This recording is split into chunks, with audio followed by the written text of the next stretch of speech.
You've got big dreams, don't you? But no energy to act on them. You say, I'll do it tomorrow. But let's be honest, tomorrow never shows up. You want to build something of your own, develop high-income skills, create passive income streams, get in shape, and maybe finally launch that online business you've been quietly dreaming about. But instead, you scroll through your phone, zone out on content, or binge whatever's trending. And then, you feel bad, you call yourself lazy. But here's the truth. You're not lazy. You're just overwhelmed. In this video, I'll walk you through a simple 3-step strategy to break that cycle. No hype, no fluff, just something you can actually start using today.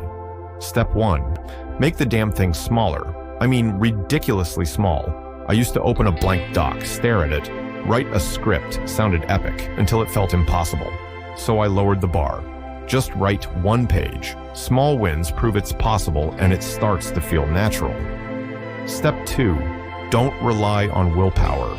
It disappears the second your energy dips. Set up stupidly easy routines instead. Remove excuses by creating systems. Let me give you an example. Every time before your shower, do 30 push-ups. That's piggybacking a new habit onto something you already do. Step 3. Use the 5-second rule. As Mel Robbins once said, you are never going to feel like it. The second you catch your mind making excuses, you've got 5 seconds to launch yourself out of bed, throw on the workout clothes you laid out the night before, and move. You don't need to be perfect. You just need to be consistent. Just show up, especially when you don't feel like it. So maybe this is your moment. Not someday, not later. Now, let this be the day you shift, the day you stop doubting and start building. If this hit home, maybe stick around. Hit subscribe, and let's keep growing, one smart move at a time.